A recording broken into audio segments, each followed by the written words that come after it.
बिस्मिल्लाहिर्रहमानिर्रहीम। हम स्टार्ट कर रहे हैं chapter number 1 of the subject organisational behaviour. So start करेंगे इस चैप्टर की लर्निंग को और डिस्कस करेंगे कि what is basically considered as organisational behaviour, और देन फिर हम कुछ हद तक बात करेंगे मैनेजमेंट के डिफरेंट एस्पेक्ट्स की, जिससे ये सब्जेक्ट बेसिकली डिराइव हुआ आपको नज़र आता है। So let's start. What is organisational behaviour को जानने से पहले हमारे लिए ज़रूरी है कि सबसे पहले ये अंडरस्टैंड करें कि व्हाट बेसिकली मैनेजर्स डू। बुनियादी तौर पे मैनेजर्स क्या करते हैं, मैनेजर्स कौन होते हैं।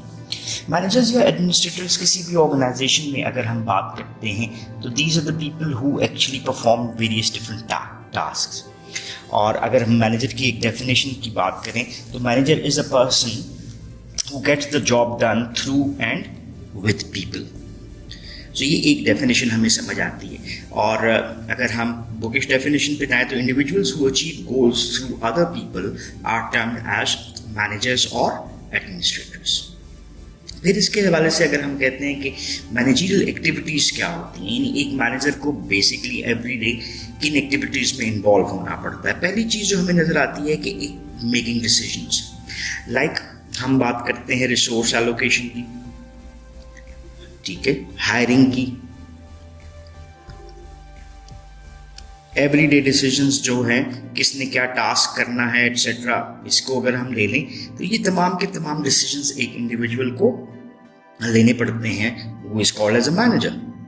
जैसे एलोकेशन ऑफ रिसोर्सेज किसी किस्म के भी हो सकते हैं, जैसे हमारे पास इसकी कैटेगराइजेशन अगर हम करें तो फाइनेंशियल रिसोर्स आ जाता है, देन ह्यूमन रिसोर्स आ जाता है, इंफॉर्मेशन एज अ रिसोर्स आ जाता है, then equipment, machinery etcetera. These are all considered different types of resources जिसके साथ एक मैनेजर को डील करना पड़ता है। Then direct activities of others to attain goals. यहाँ पे अगर एक हायरार्की बनाते हैं तो फर्ज करें ये शख्स क्या है, ये मैनेजर है जो इन 4 लोगों को मैनेज कर रहा है। देन ये मैनेजर जो है जो ये कुछ और लोगों को मैनेज करता हुआ आपको नजर आ रहा है। So manager is a person who direct activities of others. यानी एक हम अगर इसको कंक्लूड करना चाहें तो हम कह सकते हैं कि मैनेजर एक ऐसा शख्स है जो अपने काम का भी रिस्पॉन्सिबल होता है और दूसरों के काम का भी वो शख्स रिस्पॉन्सिबल कंसिडर किया जाता है।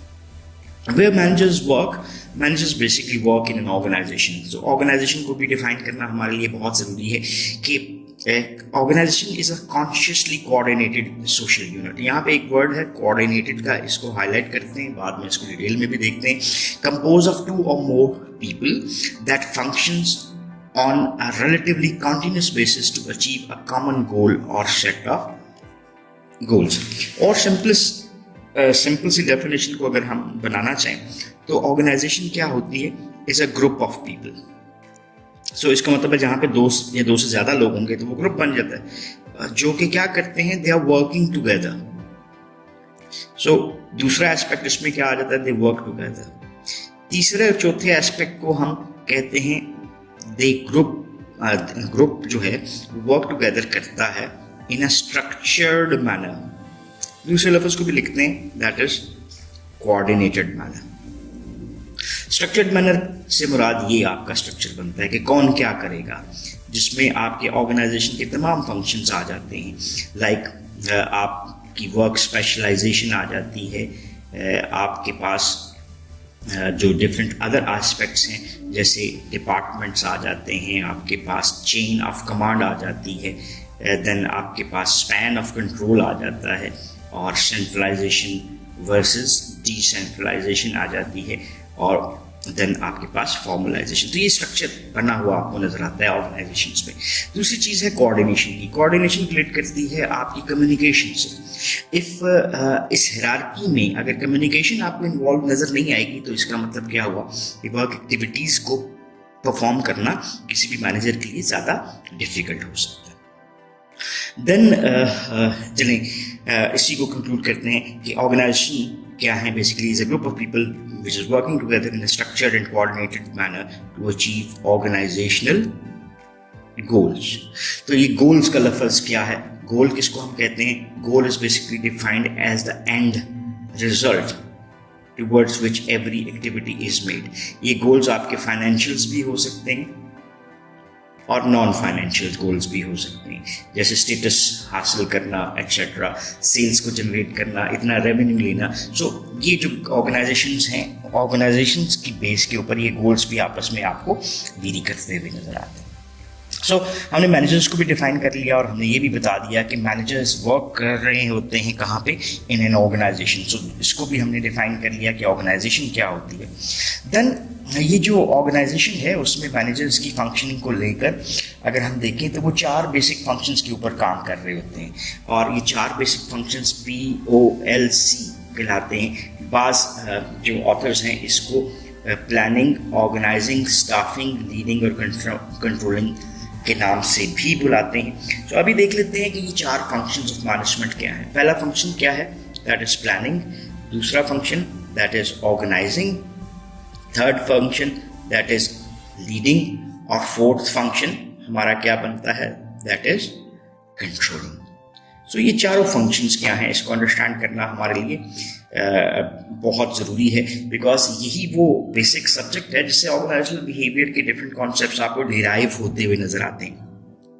तो पहला ऑर्गेनाइजेशन का फंक्शन क्या नजर आता है, that is planning. That is a process that includes, पहली चीज डिफाइनिंग गोल्स, गोल्स को अचीव करने के लिए, then strategy development and developing plans to coordinate activities. So planning को अगर हम देखते हैं तो इसके 2 एलिमेंट्स नजर आते हैं। एक तो आपको एलिमेंट नजर आता है गोल्स, और दूसरा क्या एलिमेंट नजर आता है, दैट इज प्लान्स। सो बुनियादी तौर पे व्हाट आर गोल्स, गोल्स को हमने पहले डिफाइन कर दिया था कि ये एंड रिजल्ट होते हैं। These are the end results जिसकी तरफ ऑर्गेनाइजेशन की एक्टिविटीज होती हैं। और प्लान्स क्या है, these are ways to achieve, किसको अचीव करना है, ऑर्गेनाइजेशनल गोल्स। सो प्लानिंग का जो एक बेसिक फंक्शन है वहाँ पर ऑर्गेनाइजेशंस क्या करती हैं, ऑर्गेनाइजेशन अपने लिए गोल्स डिफाइन करती हैं, उन गोल्स को फिर फर्दर बाइफरकेट कर दिया जाता है लोअर हायरार्किकल लेवल्स के ऊपर। जैसे फॉर इंस्टेंस अगर ये एक ऑर्गेनाइजेशन है तो यहाँ पर आपको क्या नजर आएंगे, ये इसके लेवल्स बना दिए हमने।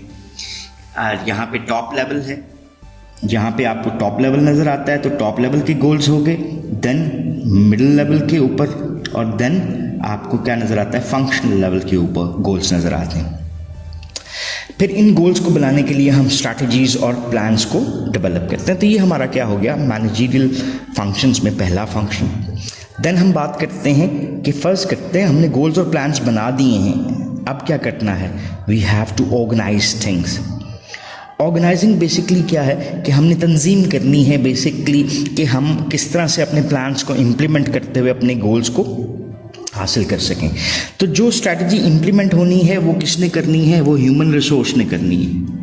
ह्यूमन रिसोर्स में आपको ये चीज़ नज़र आ जाएगी कि who will perform which task, यानी किसने क्या करना है, ये आपके लिए डिफाइन करना बहुत ज़रूरी होता हुआ नज़र आता है। सो पहला ऑर्गेनाइजिंग का एक एलिमेंट नज़र आता है determining what tasks are to be done, यानी हमें किसी भी गोल को अचीव करने के लिए, स्ट्रैटेजी को इम्प्लीमेंट करने के लिए किन टास्क को परफॉर्म करना है। देन सेकंड, कौन सा टास्क करेगा। जैसे एचआर वाला बंदा एचआर का काम कर रहा है, मार्केटिंग वाला मार्केटिंग का कर रहा है, फाइनेंस वाला फाइनेंस का कर रहा है, तो ये एक बेसिक अंडरस्टैंडिंग आपको नज़र आ जाती है। देन थर्ड इसमें आता है how the tasks are to be grouped. ठीक है, टास्क की ग्रुपिंग कैसे है। जैसे अगर हम कहते हैं रिक्रूटमेंट एक टास्क है, दूसरा टास्क हम कहते हैं ट्रेनिंग, तीसरा टास्क हम कहते हैं कंपनसेशन, तो ये चौथा टास्क हम कहते हैं एम्प्लॉय रिलेशंस।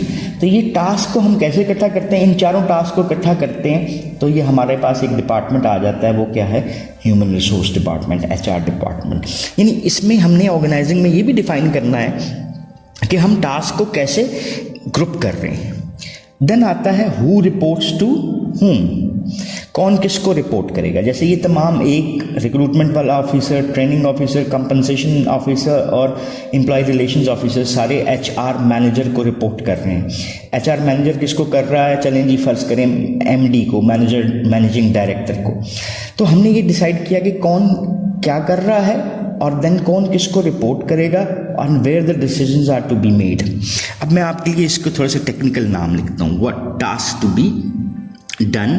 ये आता है हमारा किसने क्या करना है, work specialisation.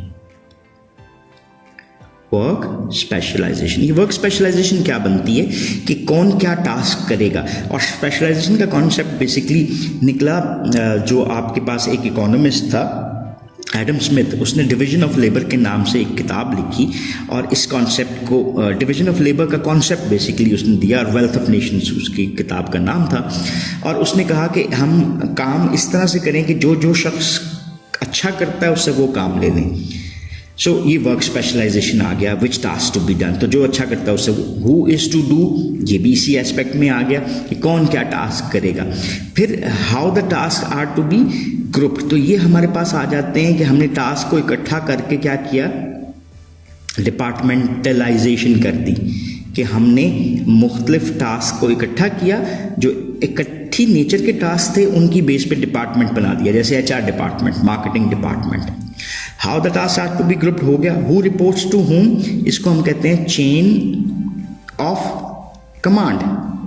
Chain of command क्या कहती है कि फ्रॉम टॉप, यहाँ से नीचे जाते जाते कहाँ पे पहुँच जाते हैं, बॉटम तक।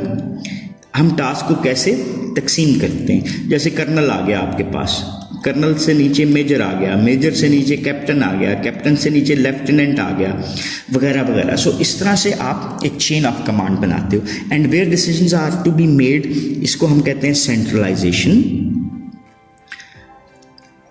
और डिसेंट्रलाइजेशन। सो सेंट्रलाइजेशन और डिसेंट्रलाइजेशन का कॉन्सेप्ट इसी तरह से आपके सामने आता है कि अगर डिसीजंस को हम टॉप लेवल पे रखते हैं तो हम सेंट्रलाइज्ड होकर काम कर रहे हैं, अगर डिसीजंस को हम towards the lower hierarchical levels distribute कर देते हैं तो हम डिसेंट्रलाइज करने की कोशिश कर रहे हैं। सो ये था हमारा ऑर्गेनाइजिंग फंक्शन, जो कि गोल्स की इम्प्लीमेंट को हासिल करने और स्ट्रैटेजी की इम्प्लीमेंटेशन के लिए हमने किया, एक तरह से हायरार्किकल स्ट्रक्चर को डिज़ाइन करना। देन जब हमारे पास गोल्स बन गए, प्लान्स बन गए, उनको इम्प्लीमेंट करने के लिए किसने क्या करना है, कौन क्या कुछ कर रहा है, ग्रुपिंग कैसे की, कौन किसको रिपोर्ट करेगा, डिसीजन मेकिंग कौन करेगा, इन सब डिसीजंस को ले लिया तो अब हम किधर मूव करते हैं, इम्प्लीमेंटेशन की तरफ। और implementation is facilitated bye leader, इसको हम क्या कहते हैं, leading, a function that includes basically motivation of the employees, directing others, selecting the most effective communication channels and resolving conflicts। तो ये एक पहला फंक्शन मोटिवेट करना, ताकि लोग उस टास्क को जो डिज़ाइन किया गया उसको अचीव कर सकें, सो उनकी एक विलिंगनेस टू अचीव इंक्रीज हो। डायरेक्टिंग अदर्स क्या आ जाता है, that is to provide instructions कि काम किस तरह से किया जाए, oversee the work of others, ये चीज़ें लीडरशिप का एक बेसिक फंक्शन नज़र आती हैं। Then selecting the most effective communication channel, so communication is also the responsibility. Communication अगर हम देखना चाहें तो हमारे पास, अगर यहाँ पर मैं मौजूद हूँ तो मैं अपवर्ड्स कम्युनिकेट कर सकता हूँ, तो ये कौन सा कम्युनिकेशन है, अपवर्ड्स कम्युनिकेशन। मैं नीचे वाले सबऑर्डिनेट से बात करता हूँ तो ये कौन सा कम्युनिकेशन है, डाउनवर्ड्स कम्युनिकेशन। मैं अपने साथ वाले दोस्त से बात करता हूँ जो मेरे ही लेवल पे काम कर रहा है, तो ये क्या है, इसको हम कह देते हैं हॉरिजॉन्टल कम्युनिकेशन। ये वाला कम्युनिकेशन दोनों, इसको अगर एक नाम दें तो ये क्या कहलाता है, वर्टिकल कम्युनिकेशन। फिर अगर ये ऑर्गेनाइजेशन है और मैं यहाँ से बाहर किसी से रब्ता करता हूँ तो ये क्या है, external communication. So within the organisation जो भी कम्युनिकेशन हो रहा है उसको हमने क्या कह दिया, इंटरनल कम्युनिकेशन, और ऑर्गेनाइजेशन से बाहर जो कम्युनिकेशन हो रहा है उसको क्या कह दिया, एक्सटर्नल कम्युनिकेशन। सो ये भी रिस्पॉन्सिबिलिटी लीडरशिप है कि वो कम्युनिकेशन चैनल्स को सिलेक्ट करे, मेथड्स को ले और उनको फिर इम्प्लीमेंट करवाए। And then resolving conflicts, conflicts किसको कहते हैं, जहाँ पे हमारी डिजायर्ड आउटकम नज़र नहीं आ रही और there is a difference of opinion, या आपको फ्रिक्शन नज़र आती है इन एलोकेशन ऑफ रिसोर्सेज, तो ये चीज़ क्या है, दो बंदों के बीच में एक कॉन्फ्लिक्ट जनरेट करता है।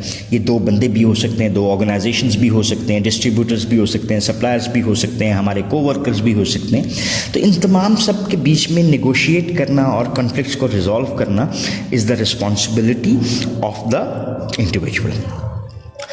सो यहाँ पे हमने लीडिंग को कंप्लीट किया, then we are moving towards controlling function, कि हम साथ साथ देखना चाहते हैं कि हमारे पास जो टास्क हम परफॉर्म कर रहे हैं वो हमें डिज़ायर्ड आउटकम दे भी रहे हैं या नहीं. So controlling is monitoring activities to ensure they are being accomplished as planned and correcting any significant deviation. So अगर मैंने 10 रुपये की सेल करनी थी और हम 10 रुपये की सेल कर रहे हैं तो हमें कोई मसले वाली बात नहीं है, लेकिन 10 रुपये की सेल चाहिए थी, 6 रुपये की सेल है, 40% आपको डिक्लाइन नज़र आ रहा है, तो there is some need of the correction, क्योंकि ये डिविएशन सिग्निफिकेंट है. सो बुनियादी तौर पे हमारे पास कंट्रोलिंग के जो एक फंक्शन नज़र आता है वो 3 स्टेप्स में आपको नज़र आता है. दैट इज़ हम क्या करते हैं, पहले स्टेप में मेजरिंग करते हैं कि हमारे जो गोल्स अचीव हो रहे हैं वो गोल्स कितने हैं, मीन्स जो आप कैसे कह लें कि परफॉर्मेंस को मेजर कर रहे हैं. सो परफॉर्मेंस आ गई आपके सामने. मेजरिंग के बाद कंपेयरिंग, जब हम इस परफॉर्मेंस को अगेंस्ट स्टैंडर्ड रखते हैं, जैसे ये फर्ज करें स्टैंडर्ड और ये परफॉर्मेंस, तो आप क्या कर रहे हैं, दोनों को कंपेयर कर रहे हैं, जैसे हमने यहाँ पर किया, यहाँ पर किया, और देन इफ नीडेड तो आप किसकी तरफ जाते हैं, दैट इज करेक्टिंग. सो ये क्या हो गया जी, आपका एक बेसिक कंट्रोलिंग का फंक्शन.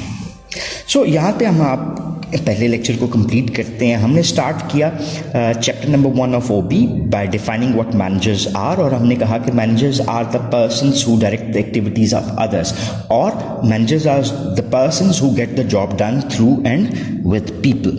सो उसकी डिफरेंट एक्टिविटीज़ को हमने देखा. फिर हमने देखा कि ऑर्गेनाइजेशन क्या होती है, और हमने कहा कि organisation is a group of people which is working together in a structured and coordinated manner to achieve organisational goals. यहाँ पे 2 लफ्ज़ ऐड कर लेते हैं, इफेक्टिवली और साथ ही एफिशिएंटली. ये आपके ऑर्गेनाइजेशन आ गई. और देन हमने देखा कि मैनेजमेंट फंक्शंस क्या होते हैं, उसमें हमने प्लानिंग, ऑर्गेनाइजिंग, लीडिंग और कंट्रोलिंग पे बात की. So thank you very much for watching this lecture. और if you still have any question और क्वेरीज तो आप कमेंट सेक्शन में सवाल पूछ सकते हैं, and definitely we would love to answer those questions. So once again thanking you for watching this lecture. अल्लाह हाफिज़.